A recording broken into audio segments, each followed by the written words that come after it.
এখন বলতে গেলে রুদ্রর হয়েছে বসন্ত রোগ। সেখানে যে বিরূপাক্ষ মানে রুদ্রর বাবা, সে অলরেডি তাকে সারা মানে সুস্থ করতে গিয়ে ফেল হয়ে গেছে অলরেডি। তো এরপর সম্পূর্ণ দায়িত্ব নিয়ে নিয়েছে মঙ্গলা। তো সেই জড়িবুটি বা যাই বলো না কেন, সেটা খোঁজার জন্য সে এখন রওনা দিয়েছে একটা পাহাড়ের উদ্দেশ্যে, একটা মন্দিরের উদ্দেশ্যে। তো এখন ওই মন্দিরে গিয়ে পৌঁছানোটাই তার জন্য এখন বিশাল পথ। আর মাঝখানে তো যেমন তো কাছেই, মানে মানে প্রত্যেকটা পদে পদে সে বাধা সৃষ্টি করছে। তো এরপর দেখা যাক মায়ের আশীর্বাদে সে কত তাড়াতাড়ি গিয়ে ওই জড়িবুটির কাছে অবধি পৌঁছাতে পারে। আমি এটা মনে করি ভক্তি শুধু ভগবানের প্রতি না, নিজের কাজের প্রতিও রাখা উচিত। মানে যাই করছো জীবনে, মানে যেটাই পেতে চাও তুমি জীবনে, সেটার প্রতি বিশ্বাস আর ভক্তি ভরে যদি তুমি সেই জিনিসটার প্রতি কাজ করবে, তাহলে লাইফে যে কোনো কিছুই পাওয়া যায় আমার মনে হয়। হ্যাঁ, যদি অ্যাজ এ দর্শক জিজ্ঞেস করছো, তাহলে তো আমার মনে হয় যে হ্যাঁ বাবা, একটা হিরোইন হিরোকে হয়তো নিশ্চয়ই বাঁচাবে। কিন্তু এখন যদি আমাকে অ্যাজ এ ক্যারেক্টার মানে মঙ্গলা হিসাবে জিজ্ঞেস করো বা দীপান্বিতা হিসাবে জিজ্ঞেস করো, তাহলে সত্যি আমি আর্টিস্ট হিসাবে এখনও জানি না যে বাঁচাতে পারবে কি পারবে না। আমরা এটা অলরেডি এখন শ্যুট করতে চলেছি, তো অবভিয়াসলি সেটা জানার জন্য তো তোমাদেরকে দেখতে হবে মঙ্গলময়ী মা শীতলা। এটা তো দর্শক অবভিয়াসলি দেখেছে যে অলরেডি মঙ্গলার মনে বা রুদ্রর মনেও একে অপরের জন্য একটা ফিলিংস অলরেডি জেগেছে।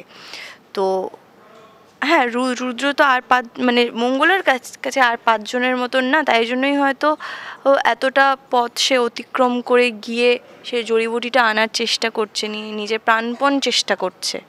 অবভিয়াসলি হ্যাঁ, জেগে তোছে। ভালোবাসার কোনো শেষ হয় না। তো মানে যে কোনো মানুষ যত ভালোবাসা পায় তত ভালোবাসাই চায়। তো অবভিয়াসলি এ আমরা যে কোনো শিল্পীরাই খুব ভালোবাসার চাই। তো ভালোবাসা যতদিন অবধি একটা শিল্পীর কাছে আছে, সে শিল্পী আছে। তো অবভিয়াসলি চাইবো যে এরকমই যাতে সারা জীবন শিল্পী থাকি, আর এরকমই যেন মা মঙ্গলময়ী মা শীতলা যতটা ভালোবাসা পাচ্ছে দিনে দিনে যেন দর্শকের কাছে আরও ভালোবাসা পায়। যখনই কোনো চরিত্র আসে তখনই এক্সাইটেড হয়ে যায়। রুদ্রর চরিত্রটা তাই ছিল, এবং রুদ্র চরিত্রর আগে এই সিরিয়ালেই মঙ্গলময়ী মা শীতলাতেই আমার চরিত্র ছিল একেবারে নেগেটিভ, এবং সে প্রচণ্ড হুঙ্কার করে, সারাক্ষণ চিৎকার করে এবং প্রচণ্ড রাগী, দাম্ভিক। সেটা হচ্ছে অসুর চরিত্র ছিল আমার, জরাসুর। সেই জরাসুর তার অনেক ঘটনা দেখানো হয়েছে মঙ্গলময়ী মা শীতলায়, আপনারা সবাই দেখেছেন হয়তো। এবং সেই জরা ব্যাধি সংক্রমণ করিয়ে গোটা পৃথিবীকে আয়ত্ত করতে চেয়েছিল, এবং ভগবান মহাদেবের ভক্ত ছিলেন জরাসুর। সেই অনুযায়ী তার দম্ভ এতটাই তাকে আঁকড়ে ধরে যে সেখান থেকে বেরোতে পারে না। সে এমনকি মহাদেবের প্রতিও রুষ্ট হয়ে তাকে আক্রমণ করতে যায়, সেই ধরনের জায়গায় ছিল। এবং তারপর যখন এই রুদ্র একটা অন্য সময়ের পরিপ্রেক্ষিতে যখন সমস্ত কিছু বিস্তৃত হয়ে এই জীবনে আসে, তখন রুদ্রর না কিছু সেই দম্ভ আছে বা কিছু, সে এক জমিদারের পুত্র। এবং তার ঘটনা এখন দেখানো হচ্ছে মঙ্গলময়ী মা শীতলায়, যে সে কিভাবে মঙ্গলময়ীতে আঁকড়ে মানে কিভাবে চলে আসে আর কি। তো মঙ্গলে চলে আসে কিভাবে, তো এখন যে ঘটনা দেখানো হচ্ছে সেইভাবেই। এটাকে বলবো একেবারে আলটিমেট শক্তি। যখন ভগবানের উপর বিশ্বাস সম্পূর্ণভাবে কেউ করে, তখন যে শক্তি পাওয়া যায়, বিশ্বাস পাওয়া যায়, সেই বিশ্বাস, সেই সত্তাটা একেবারে আমাদের মেটেরিয়াল 3টে গুণের একেবারে তার থেকে অধিক। সেটাকে শুদ্ধ সত্য বলা হয়। তো ভগবানের উপর পুরোপুরি বিশ্বাস যখন রেখে আমরা যদি কিছু করি ভগবানের উদ্দেশ্যে এবং সেবার উদ্দেশ্যে, তাহলে সেইটা হচ্ছে শুদ্ধ সত্যে যাওয়া। মঙ্গলময়ী মা শীতলাকে প্রচণ্ডভাবে বিশ্বাস করে সবার সেবা করতে চায়, এবং তার জন্য যে কোনো পরীক্ষা দিতে প্রস্তুত। সেইগুলো দেখানো হচ্ছে। মানুষ হিসেবে, চরিত্র হিসেবে আমি যদি নিজের চরিত্রটা পর্দায় দেখি বা টিভিতে দেখি, তাহলে আমি নিজে চাইবো যে হ্যাঁ, রুদ্র যেন বেঁচে উঠুক। এখন ঘটনা কিভাবে যায় আপনাদের চোখ রাখতে হবে। তবে রুদ্র যেভাবে কষ্ট পাচ্ছে আর যা রোগ হয়েছে, আমার মনে হয় না বেঁচে উঠবে। এই দিকটা খুব ভালো চরিত্রটার, কারণ বাবার প্রতি তার দায়িত্ব এবং সম্মানহানি হওয়া থেকে বাবাকে সরিয়ে রাখা সমাজের একটা জায়গায় তার বাবা, এবং সেই জায়গা থেকেও দাঁড়িয়েও সন্তান হিসেবে বাবার প্রতি তার দায়িত্ব তো আছেই। এবং